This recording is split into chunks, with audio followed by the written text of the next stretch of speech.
So how often did cavalry soldiers get issued gum blankets instead of ponchos? And how often did infantry soldiers get issued ponchos instead of gum blankets? And the question we've all been wondering, how common was it for one soldier to have two of these?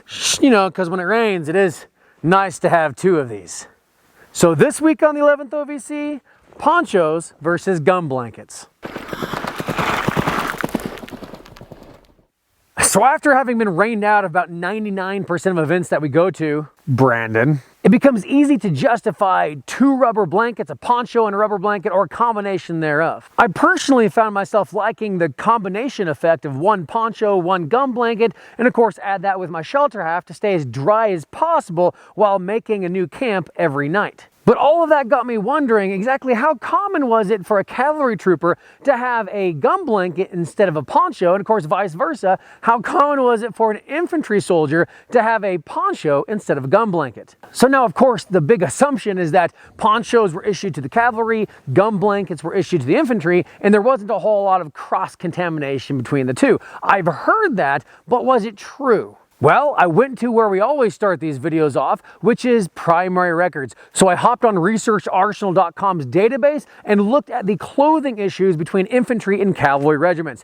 Now, of course, we have to note that the Research Arsenal only has a few thousand of these records as far as actual individual clothing items that were dictated or dedicated to an individual soldier. So I ended up looking at the two regiments that we had the most documentation of, which was the 29th Pennsylvania Infantry and the 9th Pennsylvania Cavalry. So the 29th Pennsylvania Infantry started in the Army of the Potomac and then moved west to the Army of the Cumberland. They were involved in more than 21 different engagements, including the battles of Gettysburg, Missionary Ridge, Resaca, and of course Sherman's March to the Sea. Additionally, the 9th Pennsylvania Cavalry, for the most part, was in the Army of the Ohio and the Department of the Cumberland, but they seemed to be detached for a lot of different details. They participated in the Battle of Perryville, the Chickamauga Campaign, and Sherman's March to the Sea. So if the 29th Pennsylvania Infantry and the 9th Pennsylvania Cavalry were also all on Sherman's March to the Sea, I wonder if they knew each other. Just a little sad rabbit trail note there. So what did it take for me to compare these two units? Well, it took dozens and dozens of hours for me to sit down going through page after page after page. You got to remember, these clothing issues that actually list these gum blankets and ponchos are for one individual soldier through most of the war. And so when you have a regiment of 200, 300, 400, 500 individuals, especially each book had a different company, it took me a little bit. So a few hours there. But after all of those little hash marks that I had to count, what were the results? So out of all the records that we have for the 9th Pennsylvania Cavalry for ponchos being issued, there wasn't a single instance of the word gum blanket or rubber blanket or any of those variants being used or issued to troops. Not one. Similarly, out of the 29th Pennsylvania Infantry, out of 898 records of gum blankets being issued or waterproofing items being issued, almost every soldier was definitely issued a protective rain device, but almost all of them were clearly marked gum blanket or rubber blanket. Now notice the very specific terminology in the words that I used in that previous statement.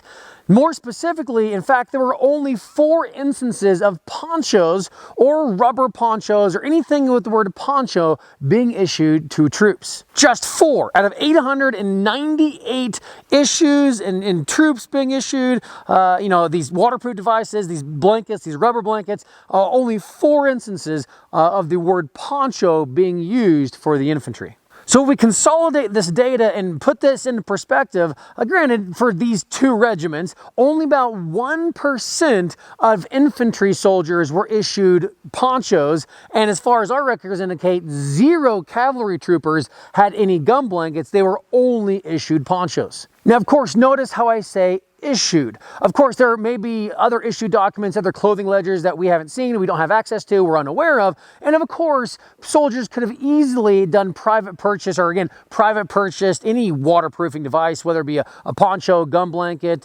a drover or anything like that, and any other type of coat. But as far as the normal, the usual, the general, the items being issued to troops, it just wasn't a thing. Now, personally, I will have to say these results kind of surprised me. While, again, I understood, and the assumption was that infantry was issued gun blankets and not so many ponchos. Ponchos were kind of geared toward the cavalry, so they were issued there. I kind of assumed it would be more sporadic or a little bit more chaotic than that, meaning maybe an 80-20 kind of percentage, or maybe even 85-15, 85% of ponchos to the cavalry, 15 gun blankets, or just kind of vice versa. But honestly, at least according to these two regiments, that wasn't the case at all. Again, we're talking 1% of infantry soldiers had a poncho, and 0% of cavalry troopers in the 9th Pennsylvania had, at least according to issue documents, had any type of gun blanket at all. They were 100% ponchos. And like I'll say at the end of the video again, as I understand, this is not a representative sample at all, but it's just something worth noting for these two regiments that we have documentation for. So now let's move on to the more interesting, at least for me, the more interesting question is, did any of these soldiers have two of these waterproof devices? So did an infantry soldier have two gun blankets, or did a cavalry soldier have two ponchos, or did any one of them have one of each or two, making their lives a little bit easier when it rained? What was the answer? Again, comment below if you kind of have an idea of what you're thinking. I'm kind of curious what you guys think, whether having two or more than one was common or not, at least according to the issue records. Well, the results on whether two were common was a little bit more in line with what I was thinking. Specifically for the 29th Pennsylvania Infantry, there was only one instance of two gun blankets being issued to one guy at the same time. Now, again, I want you to understand how I did the whole hash mark, the counting thing. As you'll notice on these ledgers, on these pages, issued to one individual throughout the entire war, they had a gun blanket issued in May, another gun blanket issued in July, and another gun blanket issued, say, in September.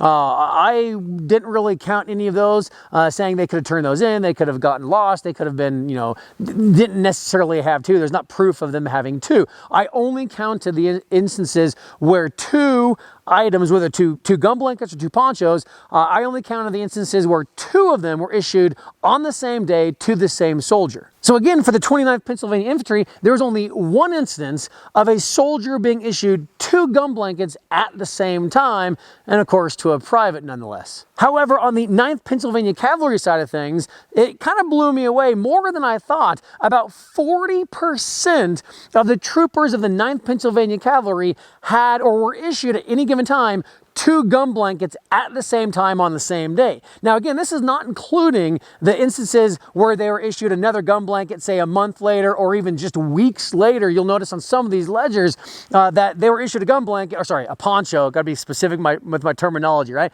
They were issued a poncho, in just a few weeks later, they were issued another poncho. You could argue that is maybe proof that they could have had two at the same time, but I didn't even, include that data. I only included the data where troopers were issued two ponchos at the same time, on the same day, on the same line on the ledger. And out of all, just counting those, 40% of the 9th Pennsylvania Cavalry had two ponchos. Again, I kind of suspected it would be more common, but it kind of blew me away that 40% was issued two ponchos. So I guess if you have a horse to carry it, why not, right? So of course, I thought this would be an interesting deep dive into what the records would say. Now, I totally understand, like I said previously, that looking at two regiments isn't even remotely a representative sample of regiments throughout the entire war, even east or west, whatever. But I also don't have unlimited time as well to make hash marks and count hash marks forever on how many times socks and, gun blankets and ponchos and shelter halves were issued to all these troopers. But I find it's worth noting, it's interesting comparing the 9th Pennsylvania Cavalry and the 29th Pennsylvania Infantry, both Western units, for the most part Western units, and see what the records show. So again, I found it interesting. It's worth noting at least. And of course, I'm not saying that we have complete records of everything. There's a few ledgers that I was missing from both regiments. And of course, we may have other letters, diaries, other records that indicate maybe the opposite of what I kind of discovered with the records that we do have. But again, it's worth noting. And this is exactly why I love primary research, and also why I love combining living history and reenacting with primary research and kind of being a hobby historian, because I would have never known to even research or even know that the whole 2 or 3 or 1, or for some of us 5 ponchos on our horse at the same time would have been a thing, but you go out in the rain, you actually live in this stuff for any length of time, one weekend, or when you set up a new camp every single night, when you're moving and moving and moving, you realize, especially when it's just raining the whole week, you realize, man, it sure would be nice to have a couple ponchos, a couple gun blankets, something to lay down on, something to sit down and not get wet, maybe a shelter half or two just for myself. The more the better, but at the same time, how much are you willing to carry versus how much you're willing to protect yourself? When you get down to it, when you're just in misery the whole time, I'm sure they just gave up. They're going to be wet. They're going to be miserable. It is what it is. But I find that interesting. And again, I would never have known this was a question or even a thing to research had I not been in the reenacting or living historian side. If I was on just the academic historical research side, I would have never known that this was a topic to discuss. So comment below, guys. I'm kind of curious what you guys think. Was this interesting to you? Is there anything else similar to the whole gun blanket poncho debate that you want to research based on, history records or the clothing issues that we have? For instance, how many stockings versus socks were issued. I did a video on that previously. I'll link that up above. There's a lot out there that we can get from primary records. And guys, if you want to support this channel, you can do so by going to researcharsenal.com. We don't do Patreon. We don't do anything like that. We give you access to thousands, hundreds of thousands of records. We have the largest digital searchable letters and diaries library on the internet, period.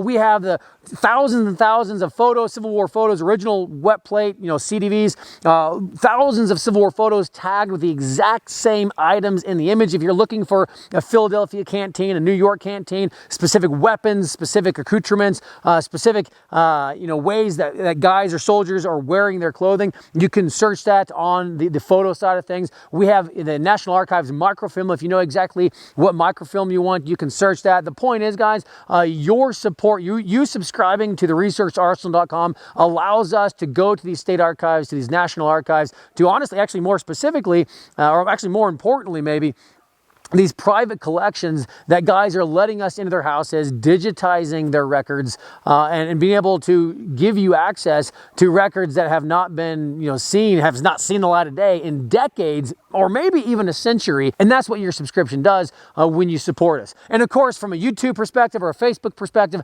please like us on Facebook, subscribe to our YouTube channel, ring the notification bell down below. And of course, until we see you in the field next time, ride hard.